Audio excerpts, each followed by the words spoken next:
Wait, Brenna, before you go, I want you to know something. What is it? With great power comes great responsibility. Fuck that shit, it's fun fiction.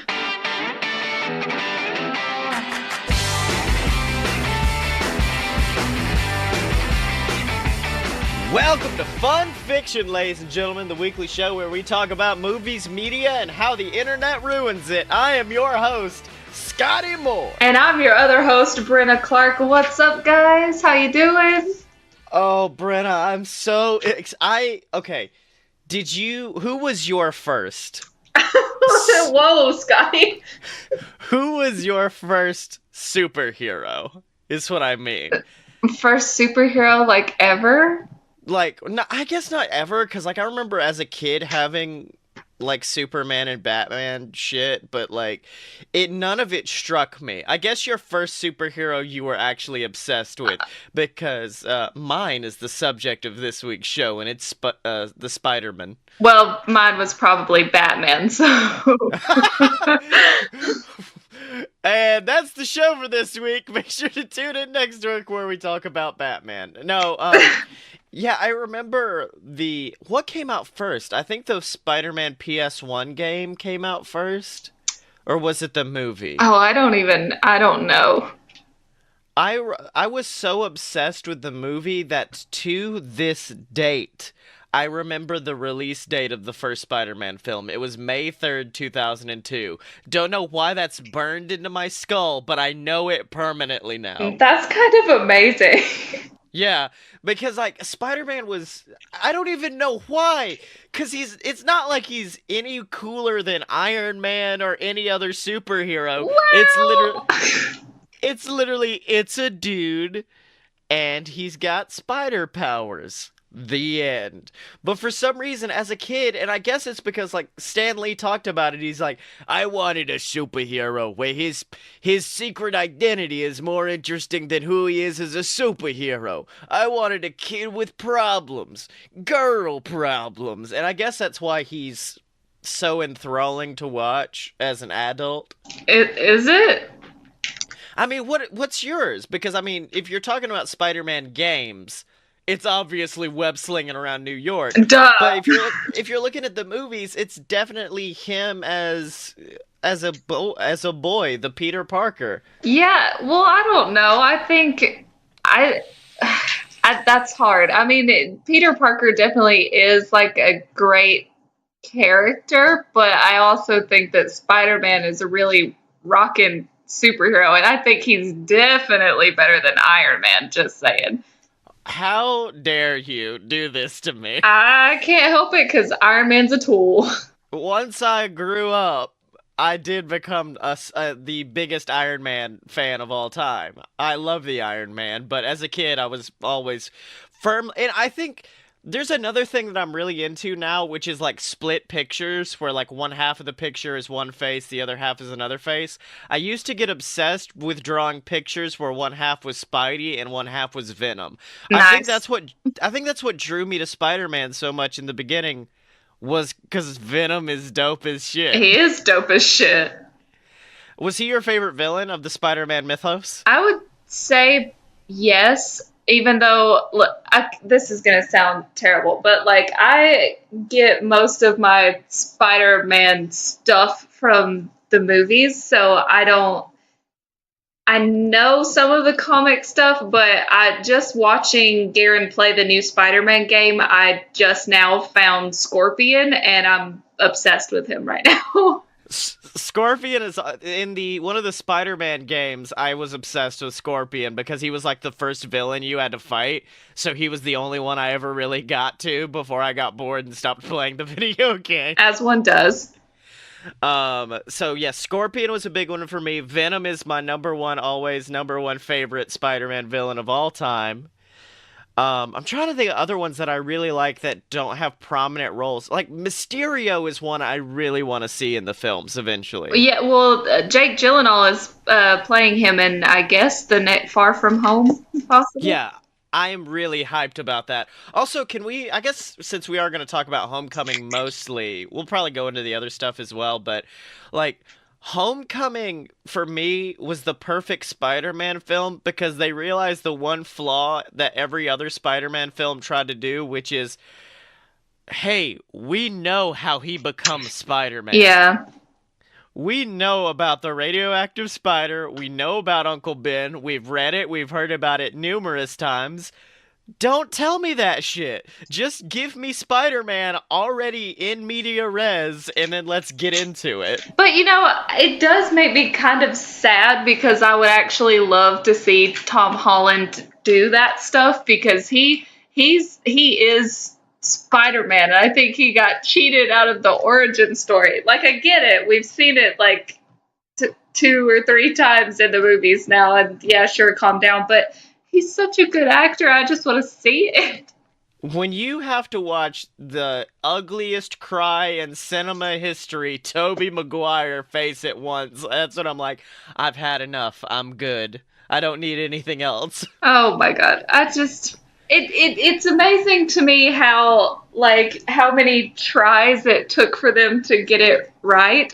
Because Yeah. they have Tobey Maguire, who is like this just perfect like nerd, you know. Now, wait, hold on. I will say this, and it's the first two Spider-Man movies in that series were really fucking good Yeah, films. no, they are good. But then they were just like, "Oh, this is the third movie. That means we obviously must have three villains. Throw them all in there, baby." Well, maybe they felt that their time was coming to an end, so they were like, "We gotta shove everything in here." And Oh no, there was supposed to be like a fourth one that was going to come out that was apparently going to be really good until all the reviews happened at once. but how Tobey Maguire couldn't have kept being Spider-Man forever. He was getting old. Fair point, fair point. But even then, like, I wouldn't mind seeing where that thing. I'm still mad. I'm hoping that Tom Holland it will keep enough longevity to pull it off. But I'm mad that because I think this is where they were going with the fourth Spider-Man. This is where they're going with the third Amazing Spider-Man, and both of those got canceled beforehand. I want a Sinister Six movie. Yeah, that's where they're leading up to, and I feel like it could happen, but we just got to see how far from home goes, I guess. hmm I mean, the only time the Sinister Six, the Sinister Six was put into media for Spider-Man that wasn't a TV show or a game was, of course, the great Spider-Man Turn Off the Dark, where they had the Sinister Six, and instead of putting in a sixth normal Spider-Man villain, they were like, "We're gonna make a new Spider-Man villain for Broadway." And her name is the Swiss Miss, which immediately made me think, oh, cool, a hot chocolate based villain. This is fantastic. I can say that I have not seen anything from that show besides the fact that Craig from Degrassi played Spider-Man, and he looked damn hot in that suit. Wait a minute, did He he? did. Hold on, I do want to look up Swiss Miss, and oh wow, I should have put something with Spider Man because I just got nothing Chocolate, but a, hot chocolate. what a hot chocolate. But yeah, the Swiss Miss, if I remember correctly, almost looked like if a White Walker was a Ninja Turtles villain. Like, that's the best way. And Green Goblin looks straight up like the Grinch. Well, there's only so much you can do in the theater, Scottye. I mean, I don't know what you want. But Brenna, just look. Oh my god, what the fuck? Hold on, there's some problem. What the hell? I didn't know the Craven the Hunter they did for it. It's not a dude. Like, Craven the Hunter's just a man with a face, and yet they still put this massive mask on him.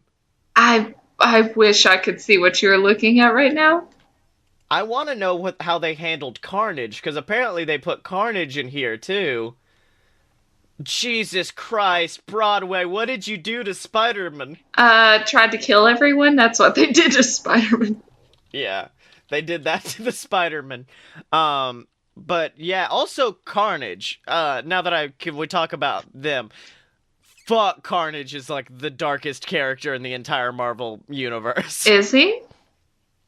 Hold on, do you have a rebuttal to this? Because I'm fairly Carnage killed his own baby at one point. Oh, well, yeah, I guess that's pretty bad.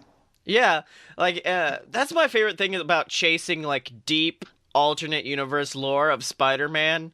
Like, you know about the alternate universe Mary Jane and how she died, right? Yes. You're like, yes, and we don't need to talk about it, Scottye. It's fine. We're good. Anyways, back to Spider-Man Homecoming. This was the first Actually, no, I think I saw another one twice in theaters. But it was the first one of the Spider-Mans that I decided to see a second time. And it was actually me and my current lady, our first date, was going to see Spider-Man. It's also when I learned that she's one of the people that talk during movies, and I was like, look, I know I've already seen this, but you're going to have to shut up. Or I will kill you. You're going to have to be quiet. Well, some people are just different, Scottye, and you have to love them anyway.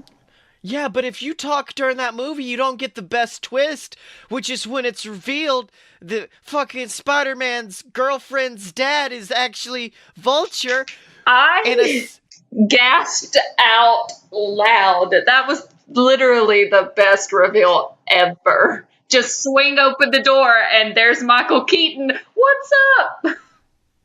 I had almost a legitimate anxiety attack during that scene. Like, my blood was crawling for Peter, just like, get out. Get out, boy, leave. You go now. She's not that important. Just go. Oh my god. Like, Vulture Michael Keaton knocked it out of the park as Vulture, He did, my god. And you know what? It's so funny. This is like the third time that he's played a superhero character like this, because he was Batman, of course, and then he was Birdman, which, if you haven't seen it, it's amazing. And then from Birdman to Vulture. He evolved from a bat into a bird into a vulture, which is still a bird, I guess. Yeah, but like a predatory bird, so it's cooler, I guess. So he went from bat to bird to angry bird. Yeah. Until finally, where he's in the Angry Birds sequel. No. No. But no. We're not doing Angry Birds on this podcast, Scottye. Spider-Man takes on Angry Birds. Holy shit, that would work though. Like, why didn't they make like a mobile game where it's just Spider-Man and you have to swing him into blocks and try to knock him down? Sounds like you need to be pitching some stuff, my dude. I need to be moving to Hollywood, bro. That's right. Shit, what are you doing here? Oh my god. So have you played the Spider-Man video game yet? Because I have not. No, yet. But I feel like I have played it because I sat and watched Garrett play it. So I don't. The storyline is devastating, and I really don't know if I could play it myself. See, with me, Spider-Man games were my first introduction to like sandbox-style games, because GTA was the big sandbox game. But for little kids, or and me, 15 years old, my parents didn't want to buy me GTA. Spider-Man was the only sandbox games, and it's even better because in GTA you can't climb up the Empire State Building and then just jump off and see what happens. Exactly. No, that scared me so bad watching Garrett play, because he was just swinging through the city and all of a sudden he lets go and I'm like, you're gonna splat on the ground. But no, he lands all gracefully like a little kitten. Mm-hmm. Now, what I do like is that in one of the previous, like the PS1 Spider-Man games, where they did not have the rendering power to render a full city, they did this. The way of them getting away with not having to render a street underneath you was like Green Goblin's fog is on the ground, so if you fall into it, you'll die. And that was their nice way of being like, we're not fucking rendering anything else. Hell no, dude. Why are you spoiling the magic of video games? Like, why can't that just be what it is, Scottye? That was also the first ever actual I think it's the first time I ever really reached the end of a game, was the first Spider-Man game on PS1, and it is horrifying. Well, I guess it's good to know that really hasn't changed. No, oh yeah. Well, no. The end of the PS4 game is like an emotional reveal. This one is the Carnage fucking murderous Cletus Cassidy symbiote bonds with Dr. Octopus, creates this giant morbid creature that chases you through the sewer, and you can't fight it. Your only choice is to run. This game is basically showing you the inevitability of your own death as you're running from this thing until you finally jump out and manage to save yourself. Wow, that was a lot. Yeah, it was a lot for a fucking 12-year-old to take in, as I was just like, yeah, I want to play this game. Oh no. My life is forever changed. hmm And that was also how I really got into Spider-Man was through the games because with your unlockables, you could look and they would give you a description like Craven the Hunter. He's a fucking crazy guy who hunts shit. And then underneath it, it would say what comic he debuted in, and then like important stuff in comics that you could actually go and look up. So I would be there with like a notepad writing down Aw. like Amazing Spider-Man number 202. I need this one. And then I would go and buy those copies. But surprisingly, Brenna, the first copies of when characters appear are usually pretty expensive. Yeah, that makes a lot of sense. hmm So I didn't get into comic collecting because I flew too high to the sun, and like Icarus, my wings melted and then told me I don't have enough money for this. Nah, dude, it's hard to keep up with comics. Like I was doing pretty well when My Little Pony started, but then after 20 issues, I was like, man, I'm tired of getting these. Like the only comic series I have collected the entire thing is one called I think it's called American Alien by Max Landis, and it's a Superman story. And I really like Max Landis, so I was like, I want to get that, support him. That's awesome. And then it came out later he's a problematic individual, but at the time he was cool. And so I was like, okay, I'll get issue one, and then next month all I got to do is get one, and then 7 months, and I'll be done. No, like 6 months, and I'm like, wait, hold on, what the fuck? Two of them are Exactly. out now. Oh God. Yep. That's why I like sticking with things like the Rick and Morty Dungeons and Dragons thing that's only going to be 4 issues long. So I'm like, yeah, I can do that. hmm and then of course sticking with movies where I could just easily be like, yep, we got one movie and that's it. Yeah. All we gotta If you do is want to be talk about lazy, all we gotta do is talk about how dope Vulture is, and that's it. oh my God, I was so impressed with him. hmm Also, it did feature my favorite cameo in a film of all time, not for the actor, but for who the actor was playing. Whom? It was, of course, Mr. Donald Glover Oh, yes. playing the uncle of Miles Morales, Yes. the Black Awesome Spider-Man. Yep. And I hope that turns into something. I mean, they're already doing Into the Spider-Verse, which I am Yes. so hyped I'm for. super pumped about that too. Have you read about the cast list? Because some of them are ridiculous. Girl, I've seen some of it, but not a lot, I Hold don't up. think. Let me see. Because I'm trying to remember. Someone's playing Spider-Pig, and it's, oh, fuck, Scorpion's in it. Oh yeah. Oh, man, I didn't know Scorpion was going to be the It's villain of this. it's Hell yes. John Mulaney that's Spider Pig, by the way. It makes me laugh every time. I love that good skinny boy. Let's see. We've got John Mulaney as Spider-Pig, Nicolas Cage as Spider-Man Noir, Yeah. which is actually really cool. Did you ever play it was the Spider-Man game where you fought through the different universes as different Spider-Men? No. I bought it exclusively because Neil Patrick Harris was playing Spider-Man, but it was a really good game. Hmm. Is that your whole react? Well, All right. you lost me at Neil Patrick Harris. Wait, do you not like Neil Patrick Harris? No, we're mad at each other right now because Why are you? he was a jerk to Rachel Bloom at I think it was at the Tony Awards, maybe?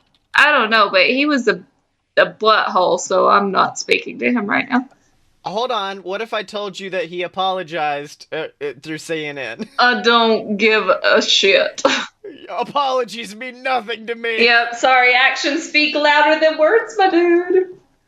Oh man, what happened? What did he say? No, I'm reading the original tweet. Who is the woman in the top hat backstage at the Tonys? Gideon remarked that she says like and oh my god a lot. I'm confused. Her reply: I'm a big fan of yours. We've met numerous times, and my husband wrote for How I Met Your Mother for 5 years. Uh-huh. Yeah. I don't think it's that bad, Oh Brenna. my god, Scottye. Neil Patrick Harris is a busy man. He can't remember all the babies that he's met. No, we're not gonna have this fight on this podcast right now. Spider-Man, Spider-Man, really name it. Oh, and also Liev Schreiber's in it, of course, as a villain, because it's Liev Schreiber. That's what he does, yes. I'm trying to think about any other awesome, because, like, Spider-Man I can talk about so much that I didn't make notes. I was just like, Venom, we could talk about Venom, we could talk about the games. I exclusively have notes from Spider-Man Homecoming because that's what you said we were doing. And I changed it, because I haven't gotten to watch Spider-Man Homecoming. Oh, God. But no, dude, I do love Spider-Man Homecoming. It's fantastic. It is a very good movie. But you know what else is fantastic, Brenna? What is fantastic, Scottye? All of our lovely patrons at patreon.com/loadofbs. That's right, ladies and gentlemen. Patreon.com/loadofbs is the website where you can go and support Fun Fiction, A Load of BS, Fight Boys, the entire BS network. And we got exclusive rewards for you. If you do, you can get access to our exclusive Discord. You can get shouted out on the podcast of your choice. So all you fanatics out there, if you want to get shouted out, just give us a little bit of cashola at Patreon. That felt dirty to say. It did a little bit. That one felt bad to say. We want to talk about you, but we don't know your name. And the best way to give us your name is by giving us some money at patreon.com/aloadofbs. Yeah, because we, like Neil Patrick Harris, don't remember your name unless you pay us to. Who was that person who tweeted us in the top hat and they kept saying like and oh my god a lot? Oh, my God. All right, so we've talked about Spider-Man, kind of. Ish. We tiptoed around the subject of Spider-Man while discussing Other things. hot chocolate and Neil Patrick Harris. Man, this podcast is a failure today.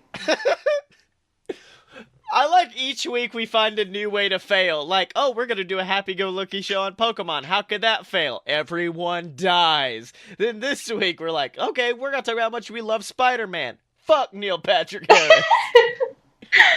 All right, but let's get into the fanfic. And mine this week is called Venomous. All right. So, inspired by the fact that this episode was originally going to be about Venom, but then we realized that movie was probably going to be a stinker. You are not making me feel any better. All right, let's get into it. Another smile. Another day you avoid death. At least that's how it seems to go in your current workplace. Every day you deal with the people no one else wants to deal with and act as the barrier between a possible serial killer and the other employees. You deter robbers, scare away creeps, and welcome regulars, all with the same flash of white teeth. A receptionist. You watch the latest potential customers smile back to you, grab a pamphlet to the business, and walk away. Soon as the door shuts behind them, you relaxed back into your rolling chair with a sigh and rubbed at your sore cheeks. Yeah, okay, so maybe this isn't what you pictured your life to be like once you moved to New York, but at least you were lucky enough to nab this job. Paid a couple bucks above minimum wage, came with the illusionary title of administrative assistant, and graciously all of the free chocolate you cared for. Which, when it came down to it, it wasn't that much, but it was the thought that counts. You grabbed one of the chocolate kisses from the glass bowl next to your computer, deciding that the sugar might help your current mood. Though you still took your time with it, methodically pulling at the loose corners of the silver wrapping to release the chocolate within without tearing the foil, you freed the kiss, sat it on your tongue, to melt as its on pleasure. What? Oh, to melt at its own pleasure, and continued to smooth the wrinkles out of the square foil. Boredom was never in shortage at this job as well, it turns out. But better to be bored and safe than in danger and face to face with a monster. After aliens attacked New York a few years ago, things have been even more strange in the city. New types of hazardous people were showing up more often. It was like playing Freak of the Week every Monday. Thankfully, the chances of encountering one of the freaks yourself was incredibly small despite being in New York. Nobody thinks of robbing a massage therapy business. And why would they? Most customers come in for a few hours and only bring a credit card. At max, you handle a few hundred cash every few days, but that gets sent away before building up enough to risk going to jail for. So you were safe, bored, and had very low risk. A dream job by anyone's standards in New York. Having fun? A voice slapped you out of your thoughts, and you quickly sat up and put your hand over the perfectly flattened square foil. You looked up to see your boss looking down at you from the other side of the counter. Yes, I mean, I already finished all of today's paperwork. You quickly adjust your shoulders and look at your boss, motioning to the small folder of client forms next to the computer. I was just waiting to put them in the file cabinets until later today, when less people are likely to walk in. You clarified quickly, trying to make sure you didn't make your boss regret hiring you. She eyed the folder with a slight smile before she walked past the counter to grab her purse. I'm out for lunch, she said, and quickly left you alone once more in the reception area. Your eyes followed her out the door and past the window, and you noticed the TV across the walkway showing the news. Another superhero fight was going on, it would seem. It was hard to see with the passerbys continuously blocking your view, but from what you could see, you could tell Spider-Man was on the focus. Something blurry and green appeared every few seconds. You could actually see the TV, but that only narrowed down the villains to half you knew of. If it was even one of the usuals, hell, it might be someone entirely new. The door slammed open, causing you to jump in your seat and look to the visitor. A man with a leather jacket, God, never a good sign, and long black hair glanced into the business a moment before looking back and closing the door as he stepped in. You could feel your chest hammering from the bells ringing in your head, but you bit down your thoughts and stood up at the desk, placing a well-practiced smile on your face. Hello. How can I help you? You risked looking towards the computer, not seeing any new clients for at least the next half hour. The man walked further into the room with the barest hint of a limp, turning his eyes all about. But you noticed that he focused more on the windows than the interior of the room. So, he was hiding from someone. That wasn't good either. This is the... Oh, wait, that's him. This is the... He glanced around again, but you could tell his actions were calculated. It takes an actor to recognize another. Massage place? He asked with a smile that didn't quite reach his eyes. You noticed a single bead of sweat on his brow, and the lump in your stomach grew heavier. Yep!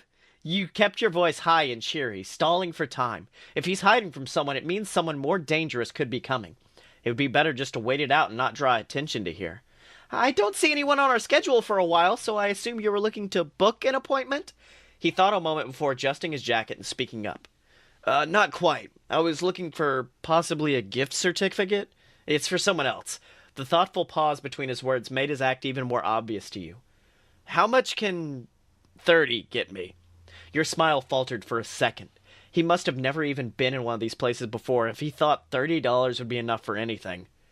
Not much, I'm afraid. You pulled out a pamphlet and opened the flap to show the prices of the massages. Our half-hour option is $38, and we go up from there. I suppose we do offer a 20-minute chair massage for $25, but if this is a gift, I wouldn't recommend that. I see. His eyes flashed down at the paper faster than you think anyone could actually read, before he pulled it closer to him and leaned against the counter, casually keeping his back to the door. You watched as his baggy eyes glanced past you to the window once more as he reached into his pocket. Your anxiety skyrocketed for a moment before he pulled out his wallet and started fingering through the cash. He pulled out 2 20s and put them on the desk. All right, give me a card for half an hour then. You nodded, quickly reaching back for the envelope and thick cardstock. Is there anyone I should make this out to? You asked, deftly writing in the amount for the card and the date. No, don't worry about that. Their name is hard to spell, he said, and you left that part of the card blank. You looked up to hand him the gift card. All righty, well, here you go, Mr. You waited for his name in the most polite way you could think, just in case. He looked like he was about to answer when the wall next to you exploded. The ground hit you hard, but not as hard as the shower of bricks that came crashing down onto you. Smoke filled the air with a ringing alarm, but the floor you were on seemed to spin as you desperately tried to hold on to a conscious thought. What was happening? You heard voices shouting and glass breaking. You blinked and blinked, finally clearing your vision enough to see utter chaos outside the window. And where the wall used to be, you noticed the man was nowhere to be seen. People outside were scrambling around in panic as flames licked the sides of the buildings. Someone covered in green metal towered above and shoved people out of the way, looking wildly around and shouting things too quickly to make out. The ringing in the air seemed stronger when he glanced in your direction, and you realized that it wasn't the alarm going off, it was his suit. He quickly turned around and darted off, the ringing sounding quieting when he did. The pain surrounding your body started to register, but you couldn't call out for help. Your mouth opened only for no sound to escape you. Your vision started to tunnel, and then you realized that you weren't breathing. You inhaled, or tried to, and felt your lungs refuse to fill. Your ribs couldn't move, and you realized the overwhelming weight you felt on you were the bricks from the wall, and you couldn't push them off. Trying as hard as you could, you willed for your hand to move to maybe signal someone, but only burning, sharp pains replied. Then you saw him. Spider-Man. The red-suited hero stood out in your blurry view as he stopped between the buildings and looked at the disaster area. You felt your hope rise as the what you assumed were his eyes turned to your direction. Yes, over here! You open your mouth wider, feeling the slightest bit of air into your lungs, almost enough for something. A chunk of darkness fell from the sky, and the blurry Spider-Man caught it before dropping it beside him, blocking your view to him. No, he didn't notice you. If only you could call out, he could save you. You wheezed out of breath, trying not to focus on the building pain, threatening to make you black out. Can save you, a voice whispered next to you, and you couldn't tell who it was coming from. You started to notice your limbs getting cold, probably blood. You tried to reply. You didn't want to die. Then live. The voice spoke again, and you felt the coldness surrounding you even tighter. The edges of the pain started to lift away, and your vision finally turned to darkness. The last thought you had was of the silent disappointment that a hero didn't save you in your one time of need. You gasped out, flailing in your bed and kicking the sheets around your feet before you fell hard onto the floor of your apartment. You breathed hard, heart hammering in your chest as you sat in a cold sweat. Thoughts raced in your head in too many directions for you to make sense of anything. You were at work moments ago, and there was some creep buying a birth or gift certificate, and then nothing. Your brain reached out for what came next, but there was nothing there. You looked at your arms, seeing them shake in the nighttime streetlight coming in from the outside. They were fine. But wait, why wouldn't they be? You shook your head and took a deep breath, trying to steady yourself. You couldn't remember anything after the man. Were you drugged? You didn't think you would have drank anything around customers, but who knows what else could have possibly happened. Look, maybe you just zoned out hardcore at work after that point and nothing happened. One could hope, at least.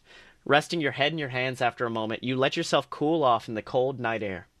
Nothing happened. Nothing happened. You were fine. You didn't hurt or feel anything otherwise wrong. In fact, you felt great. You might work for a massage therapy place, but working on the computer all day left your shoulders sore until now, apparently.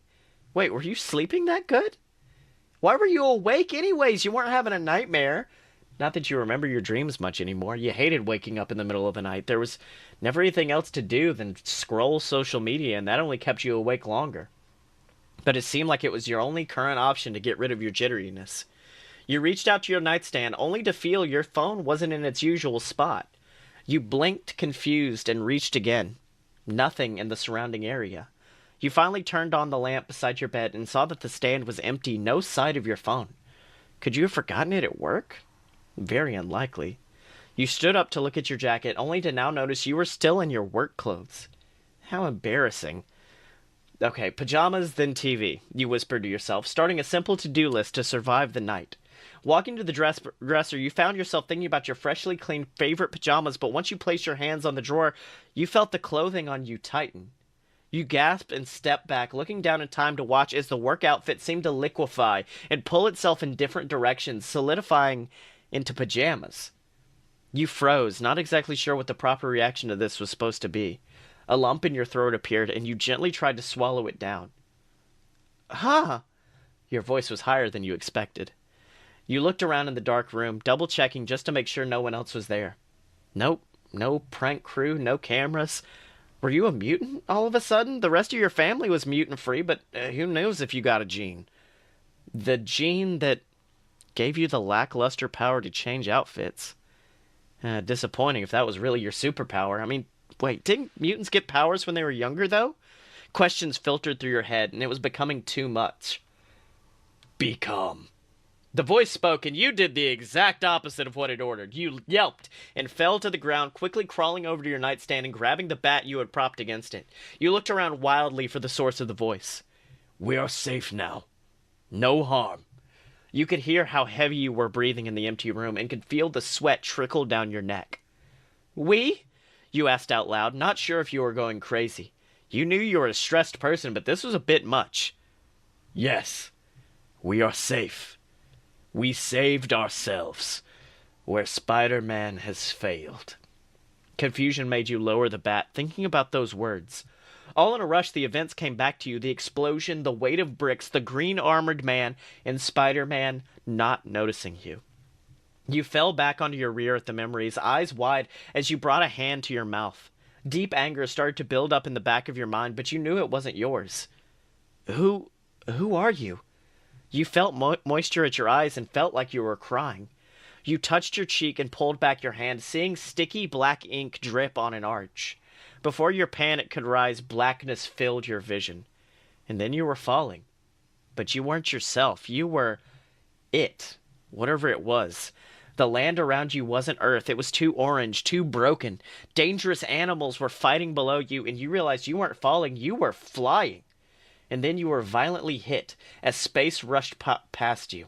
Things flashed black, and you found yourself alone, weak, until he showed up. He, who was so heroic, putting himself in harm's way for the benefit of others. He who took care of you, taking every chance to use you and enjoy the power you gave him. He who you grew attached to as you gave him everything you were. He who betrayed you. Spider-Man. To be continued. Damn, son. Yeah, that actually went a lot longer. In fact, I'm fairly sure. Yeah, this is a 45,000 word story. Wow. And yeah, I reached a moment in the middle of that where I was like, yeah, this first page shouldn't be too long. And then halfway down, I was like, yeah, this is too long. This is really long. So yeah, that's my story, Brenna. Okay, well, I have Detention with Peter Parker by Hemlock Andy, which is way shorter than what you just read. Okay, good. I should time out then. Yeah, so Michelle stared at the odd sight of Peter Parker in detention. He appeared frustrated and irritated, tousling his mousy brown hair in boredom and looking aimlessly around the room. She even saw a gleam of defiance toward the supervisor in his eyes. She saw his backpack tossed carelessly, unzipped, and paper spilling out. He seemed ready to bolt, eager to escape. Peter seemed to be in his own world, ignoring Michelle as she sat at the desk next to him. In contrast, the teacher gave her a strange look and shrugged in reluctance. He was used to Michelle's antics of spending time in detention, even if she wasn't in trouble. She did come to this ominous room frequently for defying commands or not turning in assignments simply because it wasn't beneficial to her education. Otherwise, Michelle came here to people watch and sketch. Mr. Smith started the Captain America PSA, and the fugitive superhero went on about being cool and the rules of detention. Michelle ignored the PSA since she'd heard it multiple times before. Instead, she opted to select her subject in the dull white light of the screen, opening her sketchbook. She twirled her pencil between her calloused fingers, the yellow wood scratching at her skin. She could hear the whirl of the sputtering school ventilation system and spotted the chipped paint of the white brick wall. The detention room was always so boring, static, and never changing. Michelle had a fascination with the people who flowed in and out each day, depending on the severity of their misdemeanor. Every day, new subjects filtered in with different attitudes and problems, allowing new compositions. She'd seen a large range from students who practically lived in detention to goody two-shoes fretting over tardy. The ones in crisis and distress were her favorites to draw. Today, Michelle decided to draw another portrait of Peter Parker. She narrowed her eyes and studied how the overhead white light brightened his contours, forming highlights on his cheeks and casting shadows over his eyes. The light emphasized individual hairs and saturated his face, making him zombie-like pale. She quickly drew an outline of his face, drawing basic features with a saddened expression. She narrowed her eyes and focused on Peter's chin, pointed and perfectly sculpted, in her opinion. She added a couple more lines, outlining a harsh jawline. Michelle quickly double-checked her work, glancing at Peter and referencing the subject. After a moment's hesitation, she erased the lines with her eraser and reformed his jawline to be smoother and softer. She felt it was more appropriate for Peter. Michelle shaded the lips into a permanent frown and lightly added dimples to further express distress in Peter's face. She paused, holding her pink eraser between her fingers. Teasingly, she held it over Peter's face, replacing his bored and frustrated look with a giant eraser with drawn-on eyes and smile. As Captain America ranted on, Michelle felt the soft pink shaving of her eraser between her fingers. She sadistically slowly bent the eraser in half, watching the fibers strain yet never fully breaking. Despite the abuse and pressure Michelle put her eraser through, it never snapped or broke. Peter, too, had that same tenacity and resistance. She had seen him shoulder the weight of Flash's taunts and stride through academic obstacles and challenges. Michelle had never seen him break, bursting from the overwhelming pressure. So why was this model student in detention paying little attention to Captain America? Michelle had her own theories on why Peter was here in detention. She thought back to Washington, D.C. nearly 2 weeks ago. She had such a vivid memory of standing at the bottom of the Washington Monument. Head tilted all the way up, she watched the explosion in mild horror. A red figure appeared next to her, just as stunned and panicky as her. Michelle was taken aback by Spiderman standing next to her. When she exclaimed, "My friends are up there," she remembered a voice telling her that, "Ma'am, everything will be okay." Yet, Michelle could tell the superhero was internally freaking out. As she watched the wall crawler scale up the Washington Monument, Michelle was struck by the realization that she'd only seen Spider-Man in New York. There was no YouTube account that posted activity in Washington. It only seemed to be centrally located in New York City, especially Queens. She also considered the puberty-struck voice and short build of seeing the hero in person. When she later asked the students about their near-death crisis, it was too bad she hadn't been there in the elevator to capture their faces, but she wasn't willing to be in a building built by her enslaved ancestors. Liz, Flash, and the others confirmed the familiar voice and build, further supporting her theory. As a wallflower and self-placed social outcast, Michelle had an advantage perch above her peers. She could silently observe and note her classmates' attitudes, habits, and characteristics without truly interacting or socializing. Michelle had quietly overheard Peter shushing Ned about the Avengers and Spider-Man teaming up and asking about Spider-Man's supernatural abilities.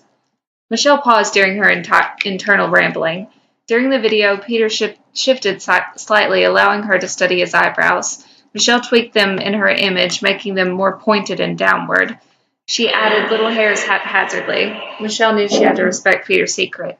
He obviously didn't want anyone to know from telling Ned to conceal the super strength she saw online. She was lucky most of the class and teachers were oblivious to the quiet ones, including Peter and herself. A squeak of metal came from her right, and Michelle glanced over at Peter, who shifted in his chair in an irritated manner. He appeared even more frustrated and bored, if that expression were humanly possible. After glancing at her sketch, Michelle outlined a cloud like a halo over his head. She shaded in the cloud, further cementing the depressing atmosphere of her image. Michelle stared in admiration at her completed portrait of Peter Parker in crisis.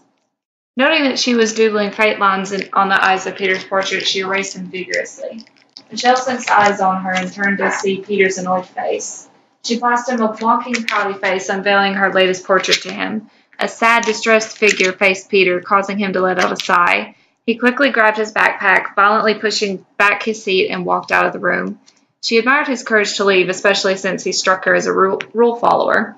She rolled her eyes at the teacher's half-attempts to get Peter to return. As Michelle watched Peter walk out of the room, she keenly spotted a thin silk thread snake out of his backpack. Smiling to herself, Michelle sketched a cobweb in the corner of Peter's collar. She smiled again. Perhaps he'd land himself in detention again, and she would be able to study him some more. One of these days, she would fully uncover the secrets of Peter Parker. It was only a matter of time.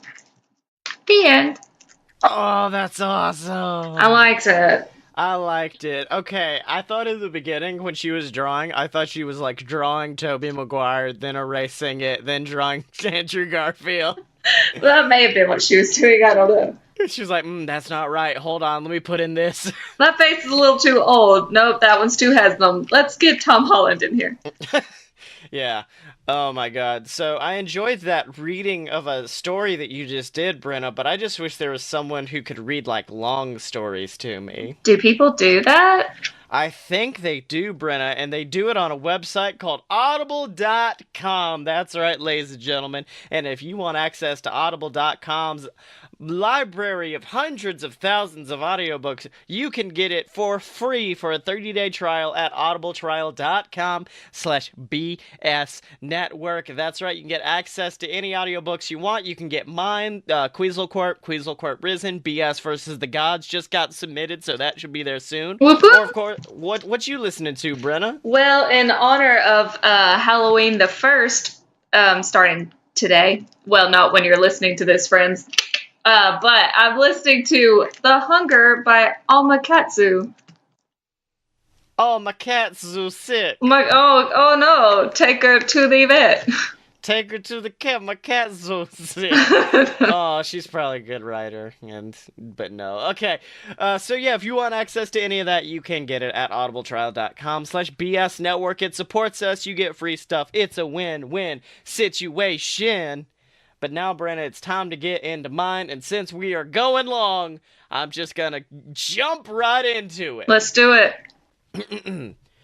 Everyone remembers where they were the day of the Great Divide. The day wherein half of the entire universe was suddenly ripped away from their loved ones. The divide didn't judge based on race or creed, it equally separated everyone. Some claimed it was the rapture and that the ones left behind simply weren't worthy of being taken. Others claimed the opposite, the Great Divide took away the sinners and left the world for the righteous. Many were forced to realize the dark truth of the divide. It was random. It took randomly and spared with that same uncaring indiscrimination. The most horrifying result of the divide, however, was the fact that it left us with no heroes. No one saving us from escaped prisoners or the number of villains that have only increased in number since the divide. The Avengers were split up and any surviving members were left out on a rock floating through space or abandoned in Wakanda. The world had no heroes left. At least, that's what Miles Morales thought. Miles was forced to watch on through a television screen as numerous people disintegrated before his eyes. It was horrifying to the young boy watching on from that dilapidated apartment in one of the seedier neighborhoods of New York. He grasped at his body, praying that it stay in one piece, praying he be spared. He eventually presses the power button and lays down in bed, attempting to rest. He knew after his nap he would know if he had been spared or not.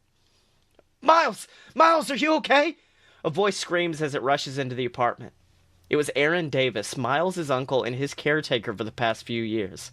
Aaron did everything for his nephew, even if it meant resorting to shadier means of income. He would do anything for Miles, and the young boy knew it. His uncle was his hero. Oh, thank God! Thank God you... Man, I don't feel so good. Suddenly, Aaron collapsed into the doorway, falling onto one knee. Miles rushed to his uncle's side, attempting to embrace him. As he reaches forward, however, he finds only dust. You suck! As Davis begins to float away, falling apart into that horrific ash that would scatter the streets for months after the Great Divide. Miles panics and continues to grasp at the floating bits of ash, attempting to pull them back together, but it proves to be a fruitless effort in the end. Miles sat in that doorway for what seemed like hours. Left in the literal dust of the last hero he had, Miles was alone. He stayed that way for many months, attempting to stay in the apartment for as long as possible. He burned eviction notices to maintain heat while struggling to make the groceries from Aaron's last trip last as long as he could. Eventually, the police came and attempted to force Miles out, but by the time they entered, he was already gone. I mean, he knew what they were going to do. Put him up in an orphanage, forcing him to beg for the attention of those wealthy idiots who were adopting, only to attempt to replace the memory of their children lost during the divide. But Miles wasn't willing to do that. He wasn't willing to be a replacement.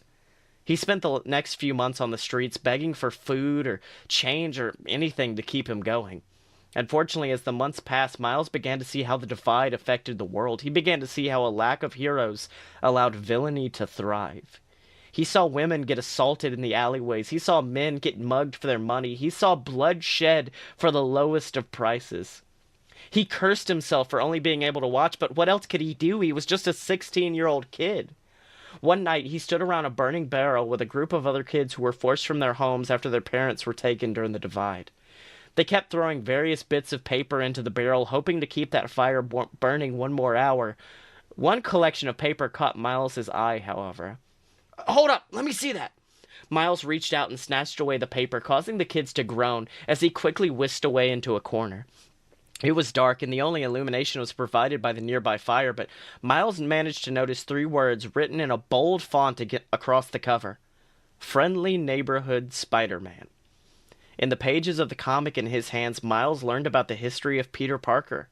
He learned that he was once a 16-year-old kid, just like Miles. After a bite from a radioactive spider, Peter began to show special abilities like wall crawling and web slinging. Peter's recklessness with his abilities unfortunately led to the death of his Uncle Ben. This horrifying event turned Peter Parker into the hero we know him as today, the spectacular Spider-Man. "Well, I've already got the dead uncle." Miles laughs to himself, hiding his pain. His mind fills with ideas as he continues to read the tome, learning of Spidey's various battles with the Vulture and the Shocker. He finishes reading the book, placing it down when he notices a large ad on the back. An ad for a place where fantasy becomes reality, a place where those radioactive spiders could be found. An ad for the Chernobyl Animal Farms in Birmingham, Alabama. Well, that's handy.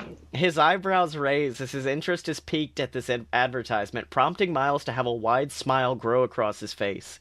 He quickly grabs his knapsack and throws the comic in before rushing out into the street. The rest of the teens follow him as he excitedly searches the street for just one taxi cab or bus. "Morales! What are you doing, man?" One of the teens offers up before Miles turns back with a smile. "I'm gonna be a hero." A few hours later, Miles finds himself on a rather large Greyhound bus, headed for the world of Birmingham, Alabama. He had never been out of NYC before, and the huge fields of greenery surprised him, causing a smile to grow across his lips. He kept reading Spidey's story over and over again, seeing himself in the hero. It wasn't Peter Parker climbing those walls, it was Miles. It wasn't Peter Parker defeating the lizard, it was Miles. A rather lengthy nap later, and Miles finds himself woken up by the bus driver, who proudly announces that they have arrived in Birmingham. He smiles as he steps off the bus, grabbing a map of the area from the driver. Moonlight beams down onto the streets as he slowly attempts to understand the roadways of Birmingham, not understanding how so many one-way streets can exist in just like one area. That's some Birmingham jokes for locals. There you go. Eventually, he arrived at the gates of the Chernobyl Animal Farms. The farm gave off a beautiful green aura that shot into the night sky. He stares down at his watch, revealing it to be a little bit after midnight. He nervously checks the perimeter before quickly jumping onto the fence and quickly scaling it before falling in. He attempts to jump back to his feet when a quiet noise causes him to panic. He looks down to see himself surrounded by numerous glowing serpents. He freezes in fear before making his way to his feet and tiptoeing around the creatures. The tension is palpable as he silently stalks through the nest of snakes, each glowing with its own unique radioactive energy. Not a sound could be made, lest they all attack. "Hey, kid!" A voice calls from the railing above. He looks up to see 2 figures, a small girl and a slightly larger man. The man continues to yell down at him as the snakes begin to awaken. "What are you doing down there, man? It's like super dangerous! Look, you better be super quiet or else they're totally gonna eat you up!" The snakes all turn towards Miles with hungry looks on their faces when suddenly the female figure leaps down from the railing, standing between Miles and the group of snakes. She removes her glasses to reveal 2 large eyes which send out a beam of energy across the serpents. Miles even thinks he sees hearts appear in a few of the snakes' eyes as they all appear hypnotized by this girl. She grabs Miles by the hand as she places her glasses back on. "Come with me. We don't have long before they break out of that trance," she comments before climbing up a nearby ladder, leading him to safety. He catches his breath as the girl stands next to her partner, a larger gentleman in a hastily fashioned superhero costume. A large red bolt of energy appears on his costume's chest as he smiles and high-fives his partner on a job well done. "Who are you guys?" Miles asks nervously as the man proudly announces, "Why, little man, we are the heroes of this city. We are the light that strikes out against the darkness of this town. We are Red Lightning and the Quokka." "The Quokka?" Miles asks with a raised eyebrow. "It's just a temporary name. It's not finalized yet," the young girl comments before Red Lightning interrupts. "It's absolutely her definitely real superhero name. Now, citizen, what were you doing here this fine evening?" I was just trying to see some of the exhibits." Miles nervously fibs as he pulls off his backpack, scrambling to find a notepad. "I wanted to learn about all the great insects and what radiation has done to their bodies." "Huh." The Quokka groans as she notices the Spider-Man comic in his backpack before he zips it up. "Why don't we just get you home, kid?" "An excellent idea, Quokka," Red Lightning responds before pulling out his cell phone. "All right, I've called an Uber for you. I've called the Lightning Mobile, and it should be here shortly." "Can I at least look at the insects in the meantime?" No, absolutely not," the Quokka attempts to comment before being quickly interrupted by Red Lightning. "Of course you can. Come along, little man." And with that, Red Lightning and the Quokka escort young Miles Morales into the bug exhibit, where numerous glowing insects fluttered and flittered about in their cages. Miles quickly distracts Red Lightning by asking him about a nearby cage of butterflies and then goes to work. He quickly pulls out a few bobby pins and unlocks a nearby cage, spotting a spider crawling on the wall. He pulls out a jar and attempts to capture the small creature when suddenly a hand is slapped on his wrist, pulling him out. "What do you think you're doing?" the Quokka comments, causing him to pause, attempting to think up another lie. No, look, kid, I know this whole divide thing is tough for everybody, but you can't do this. Take it from somebody who got bit by one of those things. You don't want this life. We didn't choose to be heroes. Okay, Red Lightning might have chosen a lot to be a hero, but I'd much rather just be at home with my boyfriend watching scary movies. But I had to accept the hand I was dealt. The only reason I'm a hero is so people like you can live the normal life that I can't." I'm sorry," Miles responds as a ding rings across the Red Lightning's phone. My home's falling apart. I have to watch my neighborhood crumble around me. I just thought they needed a hero, and it could be me." "The Uber's here," Red Lightning responds before putting on his superhero voice. The Lightning Mobile has arrived." With that comment, Miles sighs as he slowly closes the door of the cage. The Quokka slowly guides him out as he puts on his backpack, which, unbeknownst to him, had a small insect climb inside not moments prior. "So, what brings you to Birmingham, man?" The Uber driver smiles as Miles slings his backpack into the back seat before sitting beside him. "Taking in the sights, meeting a girl, why are you here, brother?" "Oh, no, I'm visiting family," Miles responds as a small globe begins to appear behind the driver's seat. He looks at it nervously as it crawls up the top of the chair. He nervously attempts to swat at it, and eventually the light subsides. He sighs a sigh of relief when suddenly the driver of the Uber leaps forward in pain. "Ah, what the hell?" He swats at his neck, then begins to rub it, groaning in pain. Miles' eyes widen as the driver's body begins to waver, swaying back and forth. Miles grabs the wheel as the driver's hands begin to go limp. I don't feel so good, man." And with that, the driver's head hits the wheel and the car violently accelerates forward, crashing into another vehicle. Miles' head is violently thrown back from the force of the crash and the subsequent collision of the airbag into his face. He quickly tries to pry the bag away, and when he manages to find his way out of the bright white abyss of that bag, he looks over to find an empty seat, the driver having fallen out of his car. "Yo, buddy! What the hell's wrong with you?" the driver of the car in front of them comments before running up and kicking the driver in the side. "Had one too many drinks and decided to start tooling around in this ugly-ass car? Look, what's your problem, man?" The driver continues to berate the befallen Uber driver once again, and Miles just looks on. He felt powerless to do anything. And unfortunately, that feeling of powerlessness is only increased as he looks to see a long tail shoot from the ground by the car and quickly impale the driver before throwing him to the ground and stabbing him a few more times for good measure. Jeez.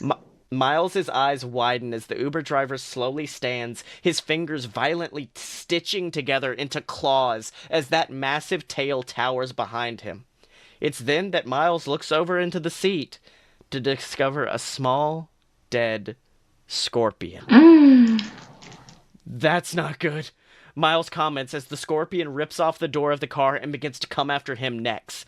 The young Morales thinks quickly and grabs his backpack, using it to bash in the head of the beast before quickly launching himself into the driver's seat, throwing the car into reverse and driving towards Chernobyl Farms.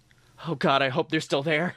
Miles is only a few blocks away from the zoo when suddenly he feels a massive quake nearly jolt the car off the road. He then sees the sharp end of the scorpion's tail ram into the top of the car before ripping a massive gash through it. Upon reaching the museum, he quickly smashes the brakes, sending Scorpion flying into a nearby streetlight, causing sparks to shoot from it as it falls to the road. Red lightning! Quokka! Miles cries as he suddenly feels Scorpion's tail grip his body, nearly breaking his ribs. He gasps for air when suddenly he loosens. His face almost looks hypnotized as he lets out a loud, "Aww." Miles smiles. That's fun. Miles smiles as he turns around to see the Quokka sending a beam of cuteness energy straight into the scorpion's face. Suddenly, a massive eagle comes swooping through the air, striking him across the face. This, unfortunately, breaks him free of the trance, causing him to grow furious and grip Miles tighter. Scorpion, huh? Red Lightning comments in his eagle form as he smirks. I think I got one of those in there. After a few more animalian transformations, Red Lightning turns into a scorpion. Albeit a very small scorpion, roughly the size of a playing card. He snaps a pincer dramatically before commenting, "Okay, I'm man enough to admit that yours is bigger." Scorpion smirks before giving Miles one last squeeze before flinging him into the night sky, sending him into the farm where he lands in the insect exhibit. Rubble falls around him as the insect cages break open from the force of the impact. His head smacks against the concrete as he blacks out, completely unconscious. Scottye, how about you go with something bigger? The Quokka calls as the scorpion towers over him when suddenly he shifts into the form of a massive gorilla, sweeping Scorpion up into the air and pressing him over his head. How's this for bigger? Red Lightning comments with a smirk. Also, Brenna, please call me Red Lightning. It's pointless if you don't use our superhero names. Unfortunately, this bickering between the two is cut short as the scorpion uses his tail to slice one of the gorilla's massive wrists, causing him to quickly drop the creature to the ground, where it sweeps the gorilla's legs out from underneath him. The beast attempts to transform into many forms after this, but the scorpion captures him in his tail, holding its blade against his throat. Wait, don't! The Quokka calls, attempting to distract Scorpion with her cuteness powers until Scorpion unravels his tail, sending Red Lightning into her like a bowling ball, knocking the two to the floor. The Scorpion growls to the sky as he stomps towards the two defeated heroes, holding his massive tail to the air, readying it to strike, when suddenly, thwip! A massive web shoots from out of nowhere, cementing his tail to the ground. Scorpion struggles to break free when suddenly Miles swings down on a web, quickly kicking in the face of the scorpion. The beast shoots up into the air and lands on his back as Miles quickly rushes over to the two other heroes, attempting to help them to their feet. Unfortunately, this was enough time for Scorpion to break free of the webbing, sending his tail to strike Miles to the ground. As the hero falls, the Quokka grabs a bit of broken street lamp as Red Lightning turns into a massive rhino. The two charge at the Scorpion and initiate battle. Red Lightning's tough rhino exterior proves too tough for the Scorpion to slice as the Quokka's speed allows her to quickly get around his slow-moving attacks. Really? Can't even beat a girl? The Quokka smirks, unfortunately giving the Scorpion enough time to grip her in his tail and launch her across the street. The Quokka cries as the oncoming wall spelled her doom when suddenly she felt her momentum shift, as webbing managed to grab the bottom of her feet. She looks down to see Miles, smiling and spinning in a circle, and now it wasn't a wall that was oncoming, it was the Scorpion. The Quokka raises the bit of lamppost high and swings it as hard as she can as she makes contact with the head of the beast. It falls to the ground defeated as the Quokka attempts to not puke from the centrifugal forces. Well, good work there, citizen. Red Lightning smiles as he returns to human form, patting Miles on the shoulder. Stop calling him citizen. He's a hero now, whether he likes it or not. The Quokka smirks and shakes his hand. Wait, really? I'm a superhero? Miles excitedly yells as the two other heroes give him a raised eyebrow. You just swung around on webs and beat up a giant scorpion man. I'd pretty much say that means you're a hero. Quokka smirks as she picks up his backpack, placing it on his shoulders. So, wait a minute. What's my superhero name? Do I have to, file any legal stuff or anything? Miles asks excitedly. Nah, thanks to Captain America, we're pretty much good on that front. Red Lightning laughs as the Quokka pulls something out of his backpack. And as far as your name goes, I don't think this one's taken anymore. She smirks as she hands Miles a comic. A comic that inspired this entire story. A comic that he pretended that he was the main character of for so long, but Miles didn't have to pretend anymore. He was amazing. He was spectacular. He was Spider-Man. The end. And every time these stories are my favorite. I can't help it. The superhero stories? Yes. I enjoyed it immensely. Yeah, I was very hyped for it until I realized, wait a minute, this is over 3,000 words long. We're already running late. Shit, dude. Although, did you have to kill his uncle? Did I have to kill Donald Glover? Yes. I'm not sure that you did, but whatever you think. It's the final thread that connects him to Peter Parker. They're both 16 and they both lost an uncle. I guess. So yeah, that's Spidey. So Brenna, where can they find you on the internet? Well, guys, come look me up on the Twitter or the Instagram at BRENNASAUR. And you can find me on Twitter at ScottyMo. That's SCOTTYEMO. And make sure to buy all my books on Amazon. The Quizzlecorp Trilogy, BS versus the Gods. Or, of course, you can get them all on Audible. audibletrial.com/BS Network. That's where you can support us. Or you can support us on Patreon at patreon.com/AloadofBS. Or on our merch website. We just put up the dopest Gravity Falls shirt ever. It is legit the dopest, y'all. I've seen it.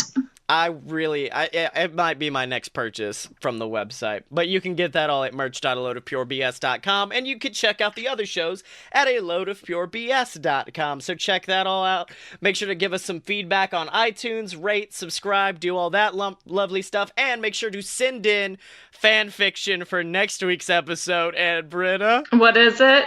Since it's Spooky Wayne. Yeah! I want to give you a show that I'm surprised it's taken us this long to get to. What are we doing? Carry on my wayward son. There'll be peace when you are done. This is going to be a 2-hour episode, folks, so strap in. Yeah, we're doing fan fiction all based on that one song. Yeah. I don't know what you were thinking. No, we're doing Supernatural next week. So yeah, buddy. I'm so hyped for it. So send in your fan fiction for Supernatural, ladies and gentlemen. Do the subscriptions thing. I don't know. What's next, Brenna?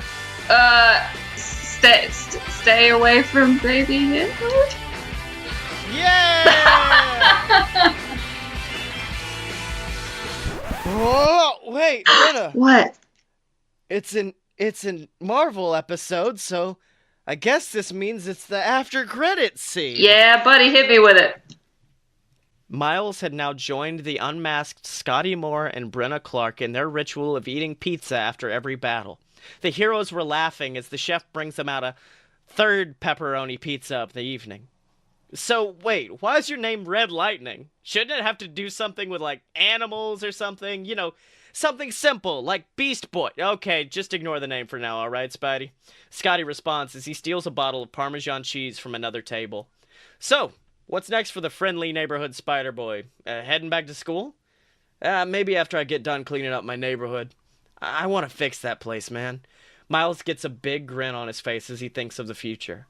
I want to take those kids and put them in a place they can be proud of. I want to give them the life that I can't have. That's very noble of you, young Morales.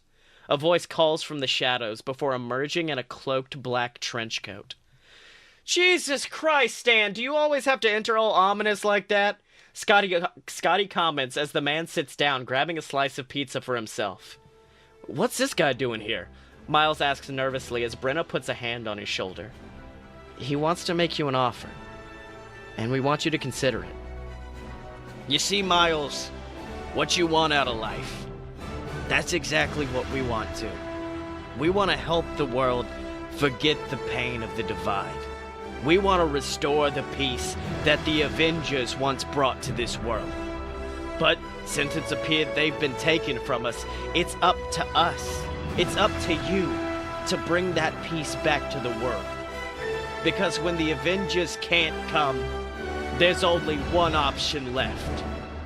Call in the reinforcements.